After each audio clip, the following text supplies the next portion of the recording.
কাঁচকলা দিয়ে ইলিশ মাছের ঝাল। সবাই তো ঝোল খেয়েছেন জিরে বাটা দিয়ে, কাঁচকলা দিয়ে ইলিশ মাছের ঝোল।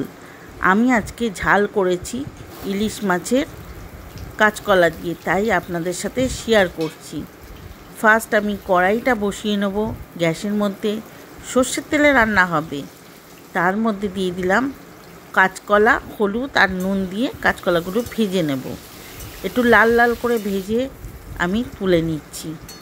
এক এক করে সব তুলে নিয়ে, আর কাঁচকলাটা একটু ভেজে নিলে সেদ্ধ হতে বেশিক্ষণ লাগবে না, কারণ ইলিশ মাছ বেশি সর্ষেতে ফোটানো যায় না। তাই ওই তেলের মধ্যেই আমি কালো জিরে, কাঁচা লঙ্কা আর একটু আদা গ্রেট করে দিয়ে একটু ভেজে নিলাম।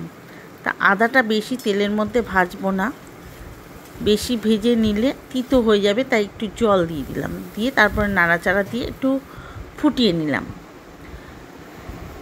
ফুটিয়ে নিয়ে আমি সর্ষের বাটাটা যে করে রেখেছিলাম সেটা আমি দিয়ে দিলাম। সর্ষের মধ্যে দিয়েছি আমি কাঁচা লঙ্কা, হলুদ আর নুন দিয়ে সর্ষেটা বেটেছি। আপনারা, তাই আমি হলুদটা দেব না, কিন্তু নুনটা আপনারা স্বাদ মতন বুঝে দেবেন। তার মধ্যে আমি কাঁচকলাগুলো দিয়ে দিলাম, দিয়ে নাড়াচাড়া দিয়ে 5 মিনিটের মধ্যে ফুটতে দেবো।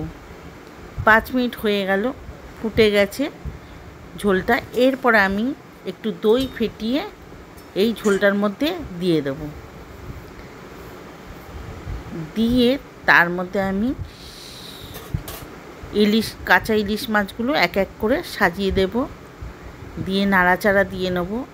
দিয়ে তারপর আমি এর মধ্যে একটু সর্ষের তেল দেবো। সর্ষের তেলটা একটু বেশি করে লাগবে। এইটা আপনারা যদি মনে করেন গামাকাও খেতে পারেন, আবার একটু ঝোল ঝোল রাখতে পারেন। আমি একটু ঝোল ঝোল রেখেছি। খেতে সত্যিই খুব ভালো হয়েছিল, তাই আপনাদের সাথে শেয়ার করলাম। আপনারা একবার পারলে খেয়ে দেখবেন এটা করে। তারপর আমি আবার ঢাকা দিয়ে আবার 5 মিনিট ফুটিয়ে নিলাম। কাঁচকলাটা এবার সেদ্ধ হয়েছে কিনা দেখে নিচ্ছি। একদম সেদ্ধ হয়ে গেছে আর কমপ্লিট হয়ে গেছে। আর এর থেকে বেশি ফোটালে ইলিশ মাছ ভেঙে যাবে, তাই কাঁচকলাগুলো আমি আগে ভালো করে ভেজে নিয়েছিলাম যেন সেদ্ধ হয়ে যায়। আপনারা একবার পারলে করে খাবেন, সত্যি খুব ভালো হয়েছে। সবসময় তো ঝোল খাই, তাই একবার ঝাল খেয়ে দেখলাম কেমন হয়েছে, তাই আপনাদের সাথে শেয়ার করলাম।